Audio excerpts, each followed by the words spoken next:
এক বিশাল পরিবর্তনের কথা বলে বাংলাদেশের অন্তর্বর্তীকালীন সরকারের প্রধান হয়েছিলেন professor doctor Mohammad Yunus sir. কিন্তু তিনি কি সেই আশা, সেই প্রতিশ্রুতি রাখতে পেরেছিলেন? কি মনে হয় আপনাদের? কমেন্ট করে জানাবেন। বন্ধুরা, আপনারা জানেন বাংলাদেশে এক বিশাল স্বৈরাচারের পতন হয়েছে।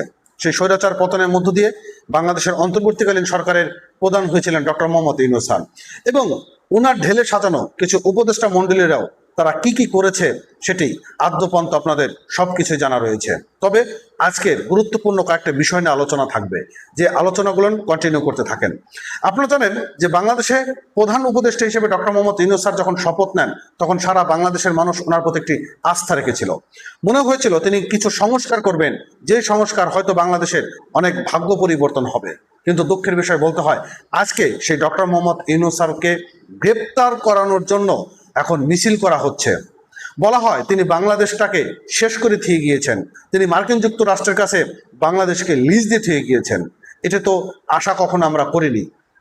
ডক্টর মোহাম্মদ ইউনূস স্যারের নাম যুগ যুগ ধরে থাকার কথা ছিল, কিন্তু যুগ যুগ ধরে থাকলেও সেটি সুনামের সাথে নয়। তিনি যা কিছু করে গিয়েছেন সবকিছু নিজের স্বার্থ এবং ওনার যে উপদেষ্টা মণ্ডলীরা ছিলেন সকলের স্বার্থের লক্ষ্যে তিনি বাংলাদেশে এসেছিলেন। তিনি কি ভাগ্যের পরিবর্তন করেছিলেন?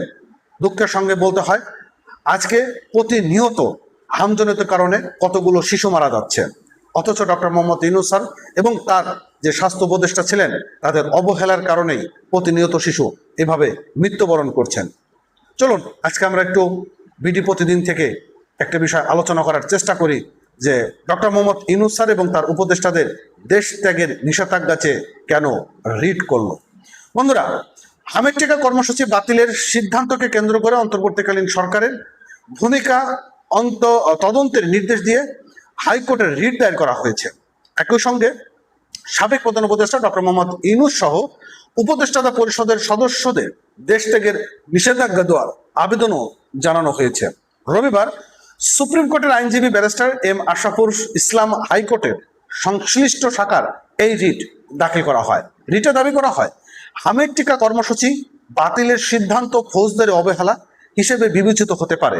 এই কারণে ডক্টর ইউনূস সহ সংশ্লিষ্ট উপদেষ্টাদের পরিষদের সদস্যদের ভূমিকা তদন্তের একটি কমিটি গঠন চেয়ে নির্দেশ দেওয়া হয়েছে। এছাড়া ডক্টর ইউনূস ছাড়াও সাবেক উপদেষ্টাদের মোট 24 জনের বিদেশে গমন নিষেধাজ্ঞা দেওয়ার নির্দেশ প্রার্থনা করা হয়েছে। মন্ত্রিপরিষদ সচিব, স্বাস্থ্য, স্বরাষ্ট্র এবং জনপ্রশাসন মন্ত্রণালয়ের সচিব ও স্বাস্থ্য অধিদপ্তরের মহাপরিচালক সহ সংশ্লিষ্ট কর্মকর্তাদেরও রিট বিবাদী করা হয়েছে। এর আগে একই বিষয়ে আইনজীবী barrister M Ashraful Islam legal notice পাঠানো তা সাড়া দেওয়া হয়নি বলে জানানো হয়েছে। অর্থাৎ ডক্টর মোহাম্মদ ইউনূসের বিরুদ্ধে একটা লিগ্যাল নোটিশ পাঠানো হয়েছিল এবং এই আইনজীবীরা তার বিরুদ্ধে একটি মামলা দায়ের করতে গিয়েছিল, কিন্তু তাদের মামলা গ্রহণ করা হয়নি। কেন গ্রহণ করা হয়নি? পিছনে কোনো অদৃশ্য শক্তি রয়েছে কিনা এবং কোনো চাপ রয়েছে কিনা।